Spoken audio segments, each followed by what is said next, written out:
Yang ketiga, saudara-saudara sekalian, para pemimpin ini membicarakan solusi.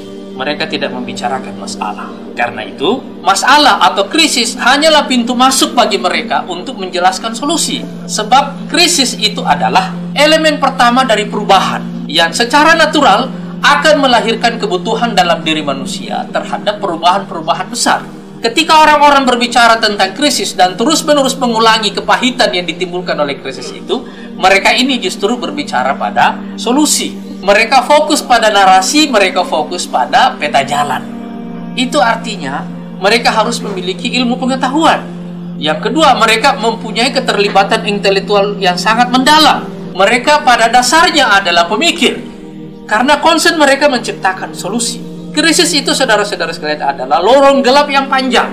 Dan mimpi itu adalah cahaya di ujung lorong gelap yang panjang itu. Mereka fokus pada meyakinkan publik bahwa kalau kita menempuh jalan ini, pada akhirnya kita akan sampai pada solusi itu tadi. Pada akhirnya kita akan sampai kepada cahaya di ujung lorong gelap yang panjang itu. Dalam makna tentang solusi inilah kita bertemu dengan persoalan-persoalan utama, bahwa dalam setiap krisis besar, manusia membutuhkan agama sebagai pegangan dan pengetahuan sebagai cara kerja. Memadukan antara agama dan pengetahuan ini adalah kekuatan utama dalam setiap narasi besar sepanjang peradaban. Salah satu yang membuat, misalnya, kenapa peradaban Romawi itu menjadi kuat dan bertahan dalam waktu yang lama, bahwa ketika mereka menghadapi ancaman perpecahan yang sangat besar, lahir pemimpin besar dari mereka yang kemudian kita sebut sebagai Constantine the Great, yang kemudian menjadi Raja Romawi pertama yang menjadikan agama Kristen sebagai agama resmi negara. Kalau ada penjelasan tentang kenapa kemudian agama Kristen ini menjadi agama yang dominan dalam 2000 tahun terakhir ini adalah salah satu penjelasannya, bahwa komponen utama di dalam narasinya itu adalah agama. Begitu juga ketika Rasulullah SAW hadir dan ingin menyatukan Jazirah Arab ini, agama juga adalah faktor utama yang menyatukan mereka. Dan dalam perjuangan kemerdekaan kita juga menyaksikan bahwa agama hadir sebagai faktor utama yang menyatukan kita juga sebagai bangsa. Karena itu, ketika para pendiri bangsa ini sepakat menjadikan sila ketuhanan yang Maha Esa sebagai sila pertama dalam Pancasila yang menjadi dasar dan falsafah negara kita ini, itu karena mereka mengerti betul bahwa tidak ada pekerjaan besar yang kita bisa lakukan di dalam sejarah, dalam kehidupan kita, kecuali kalau itu datang dari fondasi agama. Apa penjelasannya, saudara sekalian? Agama itu berbicara tentang hal-hal yang tidak dibicarakan oleh negara. Agama bicara hari akhirat, agama bicara kiamat, agama bicara tentang makna kehidupan, dan agama menyasar individu. Semua itu tidak dibicarakan oleh negara.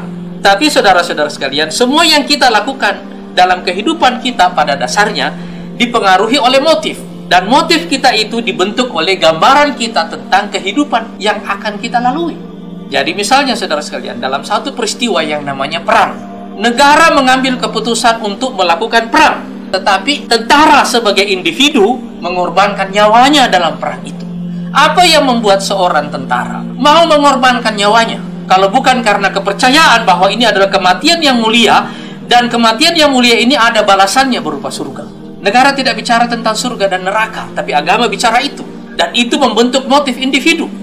Jadi kalau bukan karena motif-motif dasar seperti itu, maka kita akan menyaksikan bahwa sulit sekali, saudara-saudara sekalian, negara itu melakukan mobilisasi besar dalam masyarakat, kecuali kalau tujuan individu dengan tujuan hidup negara itu bertemu.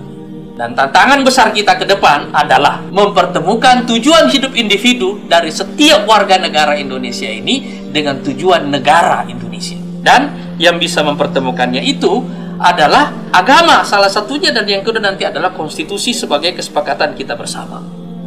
Di samping agama ini, dan ini juga adalah bagian dari anjuran agama, itu adalah pengetahuan. Dan karena itu, pengetahuan ini menjadi sumber pemberdayaan. Pengetahuan itu memberdayakan, pengetahuan itu adalah kekuatan. Jadi kalau kita ingin membangun kapasitas suatu bangsa, kita harus membuat mereka itu berpengetahuan. Memadukan antara agama dan pengetahuan ini, saudara sekalian, itu adalah asas kita masuk di dalam komponen dari narasi yang sangat penting, yaitu masyarakat lebih dulu daripada negara.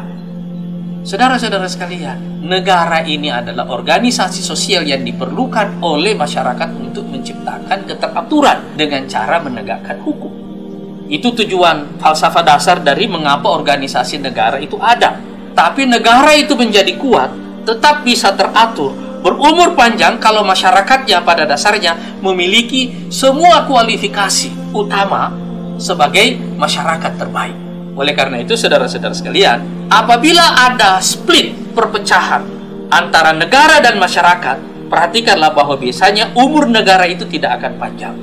Coba kita lihat, saudara sekalian, dalam sejarah modern ini, berapa panjang umurnya Uni Soviet? Tidak lama. Persoalan utamanya bukan sekedar karena sistem sosial, sistem ekonomi dan sosial dari komunisme itu tidak bekerja secara efektif dalam kehidupan mereka, tapi terutama karena pada dasarnya masyarakat itu dinomorduakan. Nah, saudara sekalian, dalam narasi dan peta jalan yang menggabungkan agama dan pengetahuan ini, kita harus meletakkan masyarakat sebagai prioritas utama kita. Karena itulah sumber utama kekuatan negara itu. Negara yang kuat itu berasal dari masyarakat yang kuat. Dan masyarakat ini kuat kalau tujuan hidupnya jelas dan sumber keberdayaannya yaitu pengetahuan itu ada. Saya bilang rakyat itu juga berasal dari bahasa Arab, namanya ra'iyah. Dan kata ra'iyah ini itu berasal dari akar kata ra'a yura'i. Dan itu yang di dalam hadis Rasulullah SAW, kullukum ra'in wa kullukum mas'ulun an ra'iyati. Jadi kalau berasal dari kata ra'a yura'i, ra'a yura'i itu artinya merawat, memelihara. Jadi ra'iyah itu adalah sesuatu yang dirawat, sesuatu yang dipelihara. Dan itu berhubungan dengan makna pertanggungjawaban, bahwa setiap individu itu mempunyai tanggung jawab untuk merawat sesuatu yang menjadi pertanggungjawabannya. Oleh karena itu, saudara-saudara, dalam kata rakyat itu terkandung dua makna sekaligus, yaitu makna pertanggungjawaban dan juga makna perawatan. Nah, kita sebagai rakyat bertanggung jawab untuk merawat diri kita sendiri, dan karena itu sumber kemajuan kita bersama itu adalah rasa tanggung jawab kolektif dan semangat untuk merawat diri kita secara kolektif. Nah, saudara-saudara sekalian, tiga komponen dasar di dalam narasi ini, yaitu agama, pengetahuan, dan masyarakat. Inilah nanti yang menjadi komponen dasar yang menentukan peta jalan yang kita lalui. Dan saudara-saudara sekalian, jika kita bicara tentang Indonesia sebagai kekuatan kelima dunia, inilah tiga komponen dasarnya, yaitu mendahulukan pembangunan masyarakat ini dengan komponen agama dan pengetahuan sebagai sumber keberdayaannya. Barulah kita melangkah kepada yang lain-lainnya yang biasanya digunakan dalam standar umum negara-negara di dunia sebagai negara kuat, yaitu militer, ekonomi, teknologi, dan seterusnya.